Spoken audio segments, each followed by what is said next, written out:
Hello, আসসালামু আলাইকুম। সপ্তম শ্রেণীর অনলাইন ক্লাসে সবাইকে স্বাগতম। আজ আমরা ইংরেজি দ্বিতীয় পত্র ক্লাস নিতে যাচ্ছি। আজ ফিউচার কন্টিনিউয়াস টেন্স নিয়ে ফিউচার ইনডিফিনিট টেন্স নিয়ে আলোচনা হবে।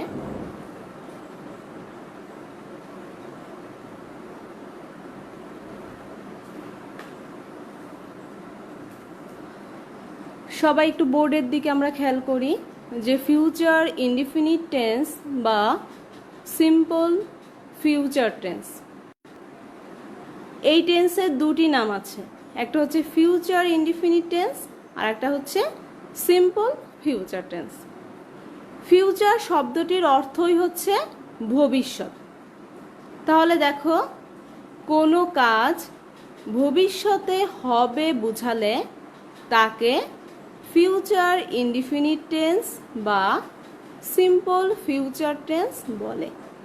যেমন দেখো, I will go to school, আমি স্কুলে যাব। এটা হচ্ছে যে কাজটা আমাদের এখনো হয়নি, আগামীতে হবে, এরকম যদি কোনো কিছু বোঝায় সেক্ষেত্রে আমরা ফিউচার ইনডিফিনিট টেন্সটা ব্যবহার করব। মনে করো তোমার পরীক্ষায় ইয়োর এইম ইন লাইফ আসলো, তো তোমার জীবনের লক্ষ্য, তুমি ভবিষ্যতে কি হবে, তো এরকম যদি কোনো কিছু থাকে যে আগামীতে হবে, সেক্ষেত্রে আমরা ফিউচার ইনডিফিনিট টেন্স ব্যবহার করব। এবার দেখো, বাংলায় কিভাবে একটি বাক্য দেখে চিনতে পারবো যে এইটি কোন টেন্স। সবাই একটু খেয়াল করো, বাংলায় চেনার উপায় দিয়েছি।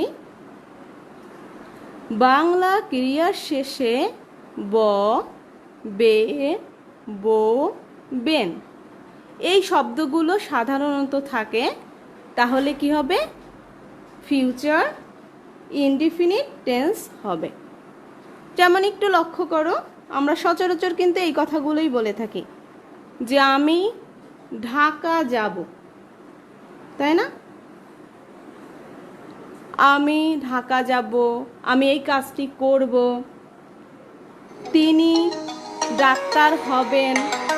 তো এই ধরনের কথাবার্তাগুলো হলে ফিউচার ইনডিফিনিট টেন্স হবে।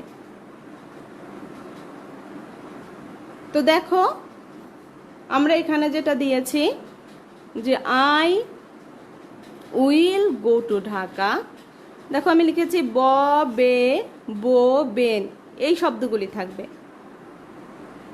তার মানে যখন আমি বলছি যাব, তখন কিন্তু আমি এখানে ব দিয়েছি। আবার হচ্ছে তিনি ডাক্তার হবেন, এখানে কি দিয়েছি? হবেন, বেন আছে।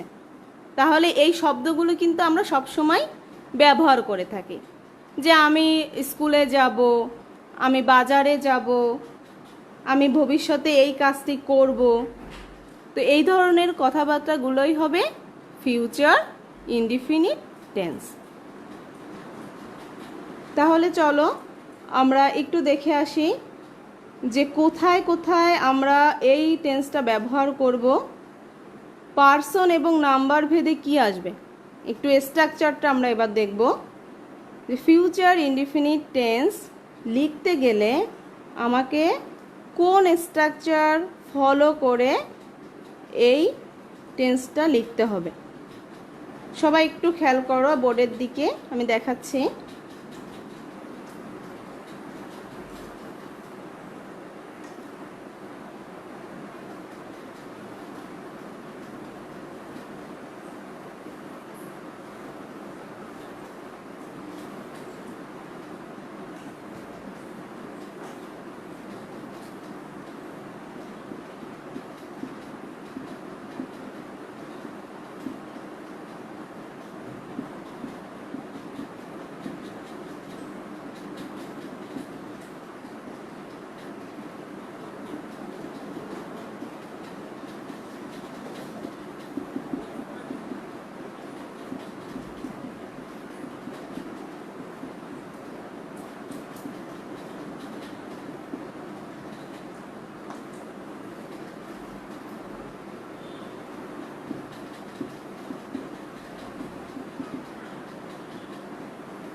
দেখো বোর্ডে আমি কি লিখেছি, সাবজেক্ট প্লাস শ্যাল বা উইল প্লাস মূল ভার্বের প্রেজেন্ট ফর্ম প্লাস অবজেক্ট।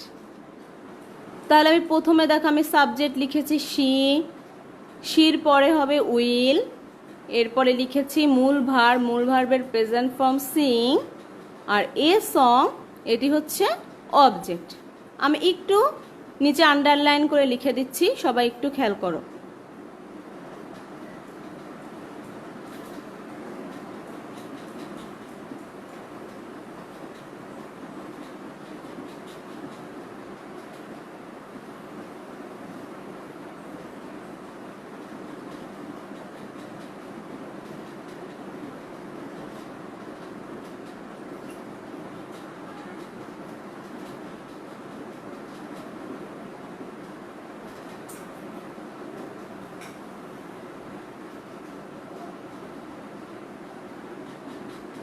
এখানে দেখো লিখেছি শি সাবজেক্ট লিখেছি সংক্ষেপে, উইল হচ্ছে এখানে অক্সিলিয়ারি ভার্ব, কারণ দেখো এই বাক্যে দুটি ভার্ব আছে, একটি অক্সিলিয়ারি ভার্ব আর একটি হচ্ছে মেইন ভার্ব। তো মূল ভার্বের বলেছে যে প্রেজেন্ট ফর্ম থাকবে, দেখো একদম প্রেজেন্ট ফর্ম, এর সঙ্গে কোনো এস বা ইএস বা কোনো কিছু যুক্ত নেই, আর শেষে এ সং এটি হচ্ছে অবজেক্ট, যেটা আমাদের বাক্যের শেষে থাকে। এখন আমাকে জানতে হবে যে আমি দিয়েছি শ্যাল বা উইল, কোথায় শ্যাল হবে আর কোথায় উইল হবে। তাহলে দেখো আমি তোমাদের দেখাচ্ছি যে কোথায় শ্যাল এবং কোথায় উইল হবে, কারণ এটা যদি আমরা না জানি তাহলে কিন্তু বাক্য গঠন সঠিক হবে না। এই জন্য আমি একটু বোর্ডে দেখাচ্ছি, তোমরা একটু খেয়াল করো।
প্রিয় শিক্ষার্থীরা, তোমাদের কিন্তু কষ্ট করে কোনো কিছু লিখতে হবে না, তোমরা জাস্ট একটু বোঝার চেষ্টা করো। আমি তোমাদের এই নোটটা ছবি দিয়ে দিব।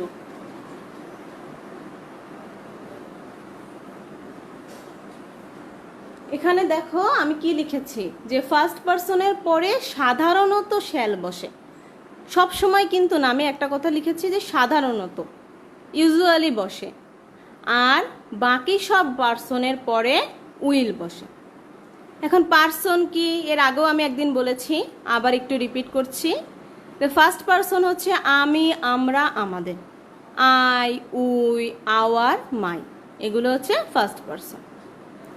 এখন এইটা কিন্তু অনেক আগে ছিল, বর্তমান গ্রামার বইতে এখন নতুন একটা কনসেপ্ট আছে যে আয়ের পরে আমরা উইলও বসাতে পারি। সাধারণত শ্যাল বসে, দেখো I shall go to school, কিন্তু তুমি যদি I will go to school লেখো তাহলেও ভুল হবে না। এটা একটু সামান্য পার্থক্য আছে। যদি আই উইল দিয়ে লিখি তখন অর্থটা এরকম হবে যে আমি অবশ্যই যাব, মানে তুমি একদম কনফার্ম যাবেই যাবে। আর যদি আমি আই শ্যাল দিয়ে লিখি তুমি যেতেও পারো আবার নাও যেতে পারো। কিন্তু সাধারণত গ্রামার বইতে দেওয়া আছে যে আয়ের পরে শ্যাল বসে। তোমরা যখন একটু উপরের ক্লাসে উঠবে বা অ্যাডভান্স লেভেলে যে গ্রামার বইগুলি দেখবে বা যদি ইন্টারনেটে একটু সার্চ দাও দেখবে যে আয়ের পরে উইল প্রায় ব্যবহার করা হচ্ছে। এটা একদম কমন হয়ে গেছে এখন এই ব্যবহারটা আয়ের পরে উইলও বসে। সেক্ষেত্রে অর্থটা একটু চেঞ্জ, যে আমি অবশ্যই যাব, ঠিক আছে। আর অন্য সব পার্সনের পরে উইল বসে।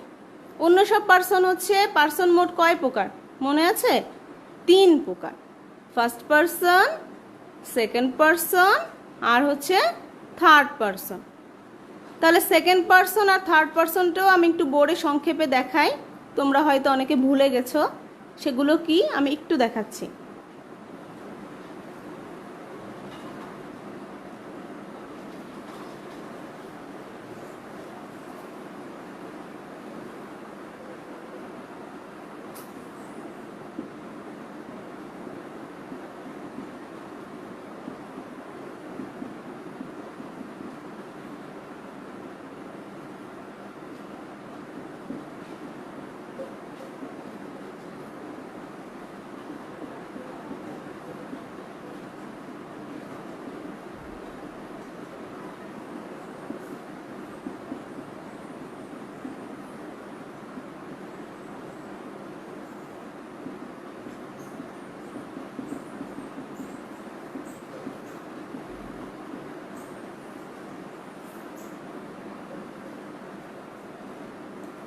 দেখো আমি দেখিয়েছি, সেকেন্ড পার্সন হচ্ছে তুমি, তোমরা, তোমাদের, ইউ, ইউ। এখন ইউ অর্থ তুমিও হয় আবার তোমরাও হয়। আর থার্ড পার্সন কি আছে? এই ফার্স্ট পার্সন আর সেকেন্ড পার্সন বাদ দিয়ে আর যা কিছু আছে সব হচ্ছে থার্ড পার্সন। তুমি আগে কোনো প্রশ্ন যদি সাবজেক্ট আসে আগে দেখবে যে আমি, আমরা, তুমি, তোমরা, তোমাদের ছাড়া আর অন্য কোনো কিছু আছে কিনা, সেগুলোই হচ্ছে থার্ড পার্সন। কয়েকটি উদাহরণ দিয়েছি দেখো, হি, শি, ইট, দে আর যে কোনো নাউন। নাউন হচ্ছে কোনো কিছু নাম। তাহলে এই হচ্ছে আমাদের পার্সনটা, একটু সংক্ষেপে আলোচনা করলাম। এবার কিছু শব্দ আছে যেগুলো দেখলে আমরা চিনতে পারবো যে এগুলি ফিউচার ইনডিফিনিট টেন্স। সাধারণত এই শব্দগুলি বাক্যে থাকলেই আমরা বুঝতে পারবো এটা হচ্ছে ফিউচার ইনডিফিনিট টেন্স। তাহলে চলো একটু বোর্ডে খেয়াল করি আমরা যে সেই শব্দগুলি আসলে কি।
এখানে দেখো আমি কি দিয়েছি, tomorrow, next day, next week, next month. এখানে তোমরা নেক্সট ইয়ারও বসাতে পারো, মানে পরবর্তী কোনো সময়। হ্যাঁ, নেক্সট মানে হচ্ছে পরবর্তীতে, আগামীকাল, পরবর্তী কোনো দিন, পরবর্তী কোনো সপ্তাহ, পরবর্তী কোনো মাস। এখানে একটু বছরটাও আমি অ্যাড করে দিচ্ছি, পরবর্তী কোনো বছর, মানে যে দিনটি এখনো আসেনি সেটা কীরকম। মনে করো আমি তোমাদেরকে বললাম যে আমি তোমাদের নেক্সট ফ্রাইডেতে আমি তোমাদের একটা ক্লাস নেব, তো সেটা কিন্তু এখনও আসেনি। বা আজকে কী বার? আজকে হচ্ছে সোমবার। তোমাদের সঙ্গে আমার বৃহস্পতিবারও আবার ক্লাস আছে, যে তোমাদের আগামীতে আবার ক্লাসে দেখা হবে। তো যেটা এখনও আসেনি, সামনে আসবে, সেইটাই হচ্ছে আগামী। যেমন আজকে কয় তারিখ? 13/7/2020 তারিখ। রাত 12টার পরে কি হয়ে যাবে? 14/7/2020 তারিখ। তাহলে এই 13/7/2020 তারিখ হচ্ছে প্রেজেন্ট ইনডিফিনিট টেন্স, বর্তমান সময়। আর আগের দিন কি ছিল? 12 তারিখ ছিল গতকাল। 12/7/2020 হচ্ছে পাস্ট ইনডিফিনিট, যেটা চলে গেছে। আর আগামীকাল মানে রাত 12টার পরে হবে হচ্ছে 14/7/2020। তাহলে এটা কি হবে? এটা হচ্ছে ফিউচার ইনডিফিনিট টেন্স।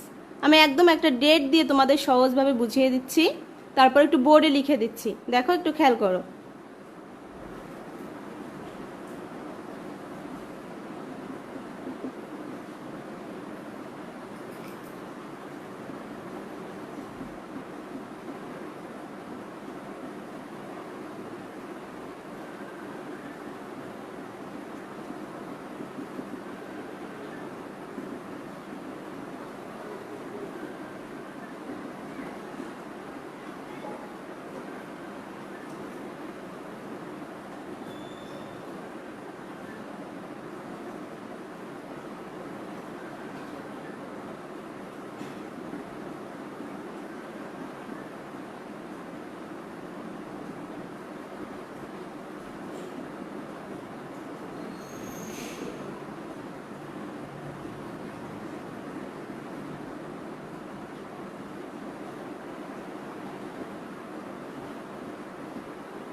খেয়াল করবে, একদম খুব প্র্যাকটিক্যাল এবং ইজি একটা উদাহরণ।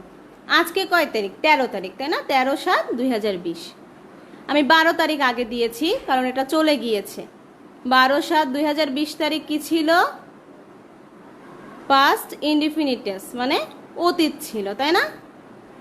আর 13/7/2020 হচ্ছে বর্তমান, মানে আজকের ডেট। আর রাত 12টার পরে কি হয়ে যাবে? 14/7/2020, তাই না? তাহলে এটা হচ্ছে আগামীতে হবে, এটা হচ্ছে ভবিষ্যৎকাল বা ফিউচার ইনডিফিনিট টেন্স।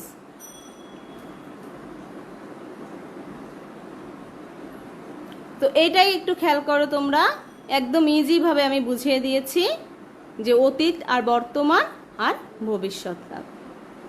আজকে আমি এই 3টি টেন্সের উদাহরণ তোমাদেরকে দেখাবো, 3টি ইনডিফিনিট টেন্স একসঙ্গে। তাহলে কি হবে? আমাদের বুঝতে সুবিধা হবে, ভুল হওয়ার সম্ভাবনাও অনেক কম থাকবে। একটু খেয়াল করি, আমি একটি বাক্য দিয়ে 3টি টেন্সের উদাহরণ দেখাবো।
দেখো, একটু খেয়াল করো, আমি একটা বলতে ভুলে গিয়েছিলাম। এরকম একটা স্ট্রাকচার আছে, হব, হবে, হবেন।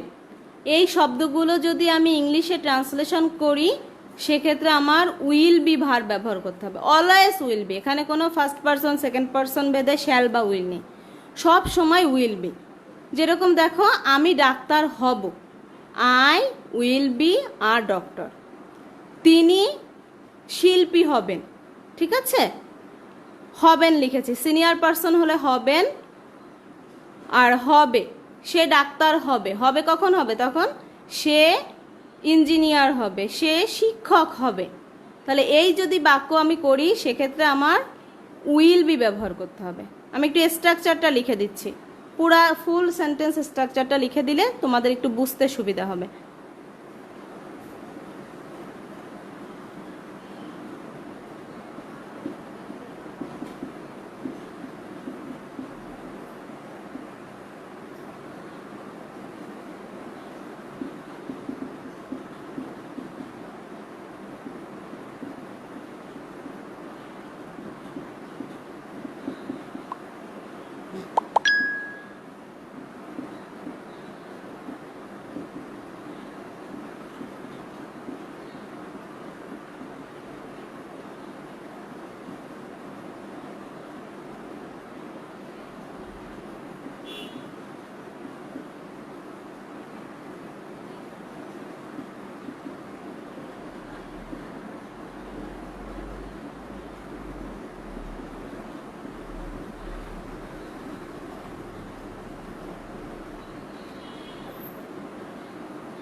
দেখো এখানে কি লিখেছি, যে আমি ডাক্তার হব যদি লিখি সেক্ষেত্রে I will be a doctor. তারপরে যদি লিখি যে সে ডাক্তার হবে, হি উইল, সরি, সে শিক্ষক হবে, he will be a teacher. তিনি নায়ক হবেন, he will be a hero or actor. ঠিক আছে, এইটা সাধারণত বইতে দেওয়া থাকে না, কিন্তু এই বাক্য কিন্তু আমাদের খুব দরকার হয়। তোমার এইম ইন লাইফ লিখতে গেলে আমাদের এই বাক্যটা অবশ্যই লাগে। আমরা কিন্তু মুখস্থ করি, সবসময় মুখস্থ করে আসি, পরীক্ষার খাতা ওভাবে লিখি, কিন্তু তুমি যদি একটু চিন্তা করো যে আমি বড় হয়ে ডাক্তার হব, আমি বড় হয়ে সমাজসেবক হব, তো এই ধরনের কথাবার্তাগুলো হলে আমরা এই স্ট্রাকচারটা ফলো করব, subject plus will be plus object. তো আমার মনে হয় এখন যদি তোমাদের এই ধরনের বাক্য দেওয়া হয় তোমরা ইজিলি করতে পারবে।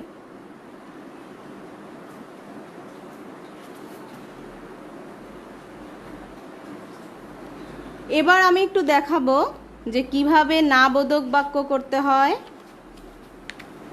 এবং কিভাবে তোমাদের প্রশ্ন করতে হয় ফিউচার ইনডিফিনিট টেন্সে। গত ক্লাসে পাস্ট ইনডিফিনিট টেন্সেরগুলো দেখানো হয়েছিল, আজ আমরা দেখব ফিউচার ইনডিফিনিট টেন্সে কোন ধরনের স্ট্রাকচার ফলো করা হয়।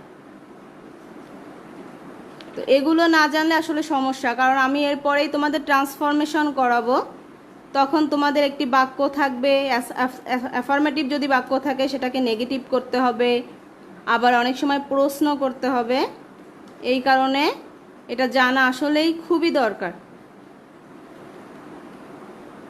এজন্য আমি আজকে তোমাদের দেখাবো যে কিভাবে ফিউচার ইনডিফিনিট টেন্সে নাবোধক বাক্য করতে হয় এবং ইন্টারোগেটিভ করতে হয়।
দেখো একটু খেয়াল করো, আমাদের এখানে কি আছে, আমি প্রথমে লিখেছি অ্যাফার্মেটিভ। অ্যাফার্মেটিভ শব্দটা তোমাদের জানতে হবে, কারণ তোমাদের ট্রান্সফরমেশনে খুবই লাগবে এগুলো। তো এটা হচ্ছে হ্যাঁ বোধক বাক্য, সাবজেক্ট প্লাস শ্যাল বা উইল প্লাস অবজেক্ট, মানে যেটা আমরা সচরাচর শিখেছি সবসময়ের জন্য, যে ফিউচার ইনডিফিনিট টেন্সের যে স্ট্রাকচারটা সেটাই। আর নেগেটিভ হচ্ছে না বোধক, যে আমি এটা করব না, আমি ভাত খাবো না, আমি মার্কেটে যাব না। তো এই কথাগুলো কিন্তু সবসময় বলি, কিন্তু ইংরেজিতে কিভাবে করতে হবে দেখো, সাবজেক্ট প্লাস শ্যাল নট বা উইল নট প্লাস অবজেক্ট। যেমন she will not sing a song, সে একটি গান গাবে না, তাই না? তুমি বললা যে ম্যাডাম ও হচ্ছে পিকনিকে যাবে না, তো she will not go to picnic. বা সে স্কুলে যাবে না, সে অসুস্থ, সে আজকে স্কুলে যাবে না। তো এই ধরনের বাক্যগুলো করতে গেলে আমরা, এরপরে আসো ইন্টারোগেটিভ। আমি মুছে দিয়ে উপরে লিখছি, নিচে লিখলে দেখা যাচ্ছে না, স্পেস নাই, এর জন্য আমি আবার মুছে দিচ্ছি। ইন্টারোগেটিভ এবং নেগেটিভ ইন্টারোগেটিভ বাক্য দেখব।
দেখো আমরা একটু খেয়াল করি, যে প্রশ্ন যদি করি তাহলে কি হবে, সবসময়ের জন্য প্রশ্ন করার সময় অক্সিলারি ভার্বটা আগে চলে আসে।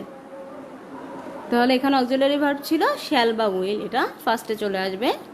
শ্যাল বা উইল প্লাস সাবজেক্ট প্লাস মূল ভার্বের প্রেজেন্ট ফর্ম প্লাস অবজেক্ট। শেষে কিন্তু এই চিহ্নটা অবশ্যই দিতে হবে, এটা আমরা প্রায় ভুল করে থাকি। তোমরা হোমওয়ার্ক জমা দিচ্ছ, ওখানেও কিন্তু কেউ কেউ ভুল করছো, এটা একটু খেয়াল করতে হবে। কারণ আমি তো প্রশ্ন করছি, প্রশ্ন করে যদি এখানে দাও তখন কিন্তু বাক্যটা হয়ে যাবে হ্যাঁ বোধক বাক্য, মানে অ্যাসার্টিভ সেন্টেন্স হয়ে যাবে, অ্যাসার্টিভ সেন্টেন্স হয়ে যাবে, বর্ণনামূলক বাক্য হয়ে যাবে। এখানে অবশ্যই আমরা প্রশ্নবোধক চিহ্নটা দিতে হবে, এটা না দিলে কিন্তু সব ভুল হয়ে যাবে।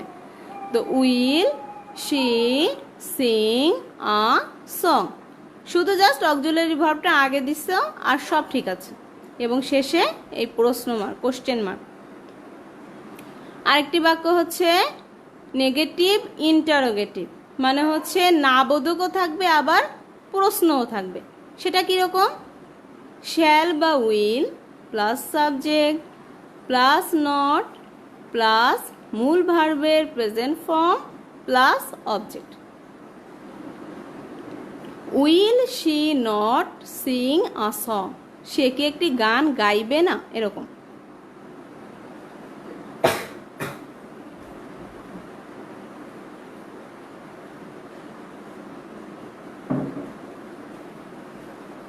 সাধারণত গ্রামার বইতে কিন্তু থাকে প্রেজেন্টের 4টা ক্লাসিফিকেশন থাকে, তারপর পাস্টের 4টি, যেমন present indefinite, present continuous, present perfect আর প্রেজেন্ট পারফেক্ট কন্টিনিউয়াস।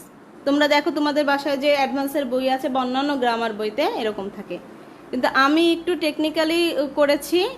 আমার কাছে যেটা মনে হয়েছে যে এটা তোমাদের জন্য ইজি হবে, আমি সবগুলো ইনডিফিনিট টেন্স একসঙ্গে করাচ্ছি। এরপরে আমি কন্টিনিউয়াস টেন্সে যাব, সেক্ষেত্রেও আমি প্রেজেন্ট কন্টিনিউয়াস, পাস্ট কন্টিনিউয়াস এবং ফিউচার কন্টিনিউয়াস এই 3টি টেন্স পরপর শিখাবো। এতে কি হবে, তোমাদের পার্থক্যটা বুঝতে সুবিধা হবে। তাহলে চলো একটু দেখে আসি 3টি টেন্স একসঙ্গে, 3টি ইনডিফিনিট টেন্স।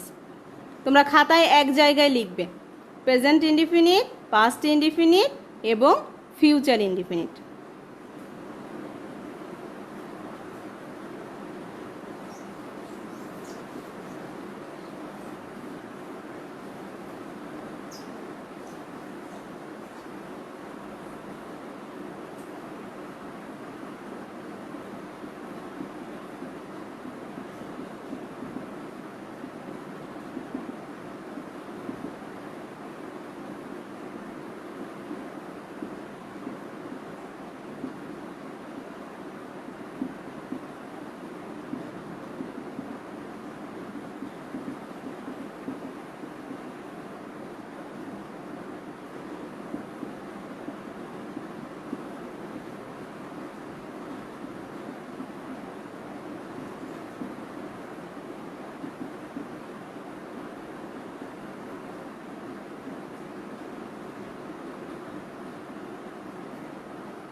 দেখো আমি একটি বাক্য, একই বাক্য, একই ধরনের স্ট্রাকচার, 3টি টেন্স আলাদা আলাদা লিখেছি। যে তারা, তোমরা অন্য সেন্টেন্স দিয়েও করতে পারো, যে মনে করো এখানে একটা দে প্লে ফুটবল লিখলে, আবার এখানে লিখলে যে দে ওয়েন্ট টু ঢাকা। কিন্তু আমি চাচ্ছি যেহেতু আমরা প্রথম শিখছি, ফ্রি হ্যান্ড রাইটিংটা নিজের মতো করে একটু লেখার চেষ্টা করছি, এজন্য আমার কাছে মনে হয়েছে যে একই বাক্য দিয়ে 3টি টেন্স করলে তোমাদের প্রথমে বুঝতে সুবিধা হবে। যখন এক্সপার্ট হয়ে যাবে তখন নিজেরা আলাদা আলাদা বাক্য তৈরি করবে। দেখো, দে প্লে ফুটবল, তারা ফুটবল খেলে, এটি হচ্ছে প্রেজেন্ট ইনডিফিনিট টেন্স। উদাহরণ দিয়ে আমার কাছে মনে হয় যে উদাহরণ আগে শিখলে তারপরে স্ট্রাকচারটা তুমি এমনিতেই পারবে। দেখো, দে হচ্ছে সাবজেক্ট, পেলে হচ্ছে ভার্বের প্রেজেন্ট ফর্ম মূল ভার্বের, আর ফুটবল হচ্ছে অবজেক্ট। একটু দেখো স্ট্রাকচারের সঙ্গে মিলিয়ে। এরপরে কি লিখেছি, দে প্লেড ফুটবল, তারা ফুটবল খেলেছিল, এটি পাস্ট ইনডিফিনিট টেন্স। কেন, দেখো এখানে সাবজেক্ট দে, এখানে প্লেড দিয়েছি, দেখেছো এই জায়গাটা কিন্তু সব সময় চেঞ্জ হবে, ভার্বের চেঞ্জ হবে, এই মাঝখানের জায়গাটা সব জায়গায় চেঞ্জ। আমি একটু আন্ডারলাইন করে দেখাচ্ছি।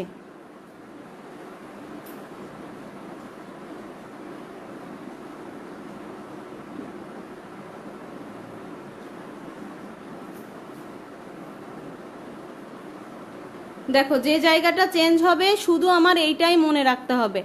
এখানে প্লে থাকবে, দে সব বাক্যে দে আছে সাবজেক্ট, সব বাক্যে দেখো ফুটবল অবজেক্ট।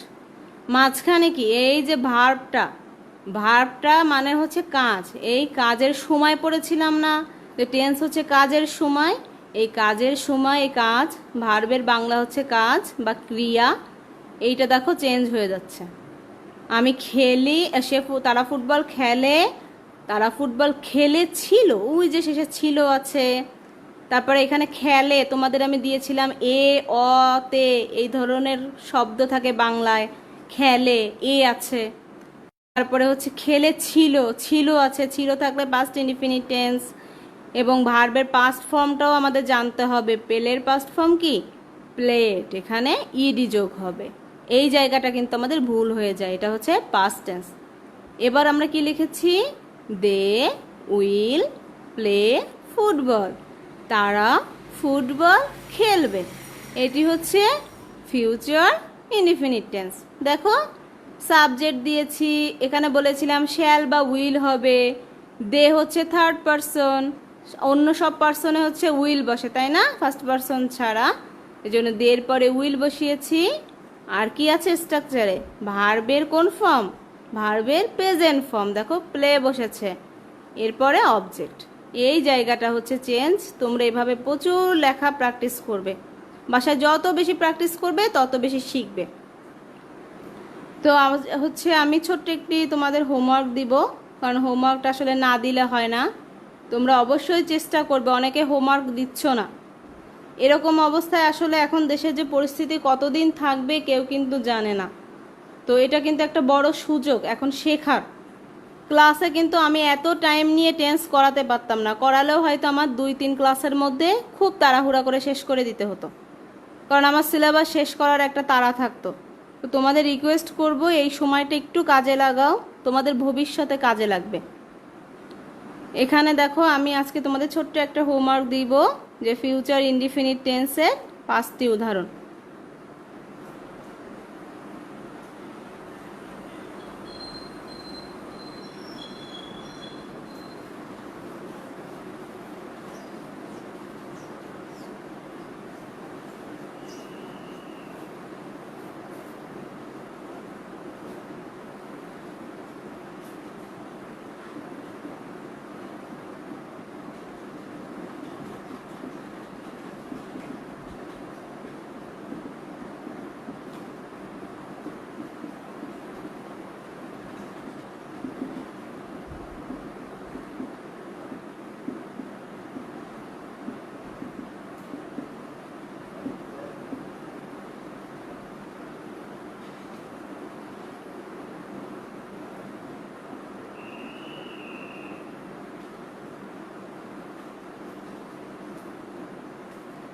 এখানে দেখো ফিউচার ইনডিফিনিট টেন্সের 5টি উদাহরণ দিয়েছি, তাই না?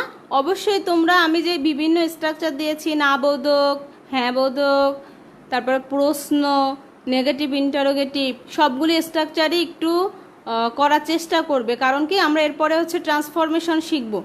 এখান থেকে যদি কনসেপ্টটা ক্লিয়ার না হয় তখন কিন্তু ওইখানে গিয়ে ঝামেলা হয়ে যাবে।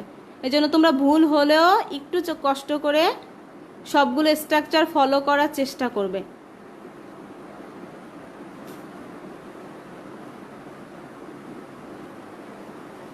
আজ এই পর্যন্তই, আমাদের আবার নেক্সট ক্লাসে দেখা হবে। এই যে কথাটি বললাম যে নেক্সট ক্লাসে দেখা হবে, এটাও কিন্তু ফিউচার ইনডিফিনিট টেন্সেরই একটি উদাহরণ। তার মানে আমি ক্লাসটাও শেষ করছি ফিউচার ইনডিফিনিট টেন্স দিয়ে। তো সেই পর্যন্ত সবাই সুস্থ থেকো, ভালো থেকো, আল্লাহ হাফেজ।